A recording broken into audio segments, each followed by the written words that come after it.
آج ہم ایک ایسا مسئلہ جو بہت سارے لوگ جو ہے وہ مسئلے کے اندر جو ہے وہ غلطی کا شکار ہو جاتے ہیں، اور وہ سمجھتے ہیں کہ شاید ہم صحیح راستے پہ ہیں اور ہم جو کر رہے ہیں وہ صحیح ہے، لیکن شریعت جو حکم دیتی ہے ہم نے اس پر عمل کرنا ہے اور اس کو سمجھنا ہے، اسے سیکھنا ہے۔ حدیث مبارکہ ہے، حضرت ام سلمہ رضی اللہ تعالی عنہا فرماتی ہیں کہ نبی پاک علیہ الصلوۃ والسلام نے فرمایا کہ جس وقت عشرہ ذی الحجہ داخل ہو جائے اور تمہارا بعض آدمی قربانی کرنے کا ارادہ رکھتا ہو، یعنی کوئی بھی قربانی کا ارادہ رکھتا ہو، تو چاہیے کہ بال اور جسم سے کسی چیز کو مس نہ کرے۔ اور ایک روایت کے اندر یہ بھی آتا ہے کہ نبی پاک علیہ الصلوۃ والسلام نے فرمایا کہ بال نہ کترائے اور نہ ناخن اتروائے، اور ایک روایت کے اندر آیا ہے کہ نہ بال منڈوائے اور نہ اتروائے۔ تو یہ مسئلہ جو ہے بڑا انتہائی ضروری ہے کہ اس کو ہم سمجھیں کہ بال یہ ایک مستحب عمل ہے، مستحب عمل ہے، اور ہم نے اس کو جو ہے فرض اور واجب کا درجہ دیا ہوا ہے۔ تو یہ ضروری ہے اس مسئلے کو سمجھنا، کہ ہم اس مسئلے کو سمجھیں کہ چونکہ جو مستحب عمل ہے ہم نے اس کو فرض کا درجہ دے دیا ہے، اور کبھی ہم ایسا نہیں کرتے کہ ایسی جو فرائض ہے اس پر سختی کریں، یعنی یہ مستحب عمل ہے ہم اس کو فرض کے درجے میں رکھ کر اس پر بڑی سختی کرتے ہیں کہ نہیں بال نہیں کٹوانے۔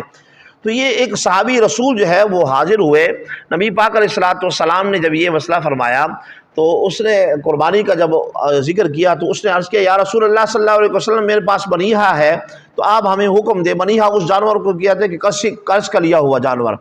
تو اس نے کہا کہ یا رسول اللہ صلی اللہ علیہ وسلم مجھے اجازت دیجیے کہ میں یہ قربانی کر لوں اس جانور کو۔ نبی پاک علیہ الصلوۃ والسلام نے فرمایا تم ایسا نہ کرو، بلکہ ایسا کرو کہ تم جب عشرہ ذی الحجہ کا چاند دیکھنے سے پہلے بال جو ہے وہ منڈوا لو، اسی طرح ناخن اتروا دو، ناخن جو ہے اس کو کاٹ لو، اور زیر ناف جو ہے بالوں کو بھی منڈوا لو، صاف کر لو، اور پھر 10 دن جو ہے ایسے رہو، جب عید کی نماز پڑھ لو اس کے بعد جو ہے پھر اس بالوں وغیرہ کو کاٹو، تو اللہ تبارک و تعالیٰ تم کو جو ہے قربانی کا ثواب عطا فرمائے گا۔ تو اب یہ جو لوگ قربانی کرنا چاہتے ہیں تو ان کے لیے یہ لازم نہیں ہے کہ وہ بال کٹوائے، ٹھیک ہے نا، مستحب عمل ہے، اگر وہ ایسا کریں گے تو ثواب ملے گا، اور اگر ایسا نہیں کریں گے یعنی بال بعد میں کاٹ لیں گے، 10 دنوں میں کسی دن بھی کاٹ لیں گے، نہا لیں گے، بال زیر ناف بال منڈوا لیں گے، اسی طرح جو ہے ناخن کتروا لیں گے، تو ان سے یہ نہیں، ان پہ قربانی پہ کوئی فرق نہیں پڑتا، اور نہ ہی ان کی قربانی کوئی جو ہے ادا نہیں ہوگی، بلکہ قربانی ادا ہوگی اور صحیح طور پہ ادا ہوگی۔ تو اس لیے خدا را گھر کے اندر ایسے افراد، ایسی جو ہے مائیں بہنیں، وہ اپنے شوہروں پر یہ کبھی کبھار سختی کرتی ہے کہ نہیں آپ نے قربانی کا ارادہ کیا ہے تو آپ بال نہیں کٹائیں گے،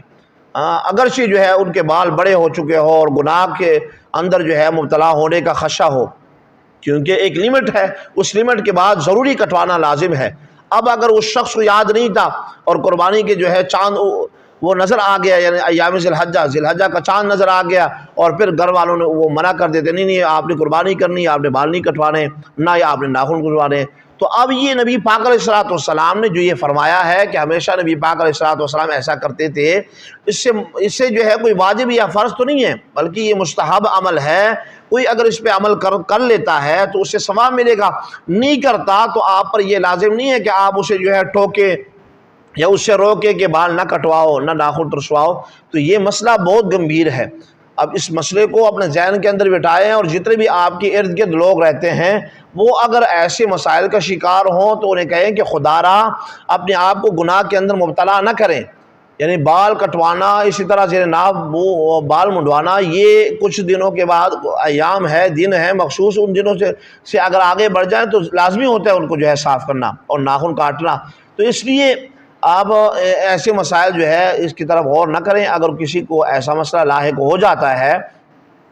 تو وہ بال کاٹ سکتا ہے، زیر ناف بال مونڈ سکتا ہے اور بالکل صفائی کر سکتا ہے اس کے جو ہے، اگر وہ قربانی کرے گا تو قربانی پہ کوئی بھی فرق نہیں پڑے گا۔ میں امید کرتا ہوں کہ آپ کو ضرور اس بات کی سمجھ آئی ہوگی، پھر بھی اگر آپ کو سمجھ نہ آئے تو آپ آ کر مجھ سے پوچھ سکتے ہیں۔ فون کے ذریعے سے بھی رابطہ کر سکتے ہیں، کسی بھی حوالے سے میں آپ کو آپ کی جو ہے سارے مسائل کو جو ہے وہ حل کرنے کے لیے میں کوشش کروں گا کہ آپ کے مسئلے حل ہوں اور آپ کو جو ہے آسانی میسر ہو۔ اس لیے آسانیاں پیدا کرو، مشکل پیدا نہ کرو۔ جو فرض ہے اس کو فرض کے درجے میں رکھو، جو واجب ہے اس کو واجب کے درجے میں رکھو، جو مستحب ہے اس کو مستحب کا درجہ دو، فرض نہ کرو اس مستحب کو۔ تو اس لیے یہ عمل مستحب ہے تو اس کو مستحب ہی رہنے دو، فرض یا واجب کی طرف نہ لے جاؤ، نہ گھر کے اندر جو ہے لڑائی جھگڑے کی جو ہے صورت پیدا کرنے کی کوئی ضرورت نہیں ہے، ٹھیک ہے۔ اگر کوئی ایسا عمل کر لیتا ہے یعنی بال کاٹ لیتا ہے تو ان کی قربانی پہ کوئی فرق نہیں پڑتا، قربانی ان کی ادا ہو جائے گی۔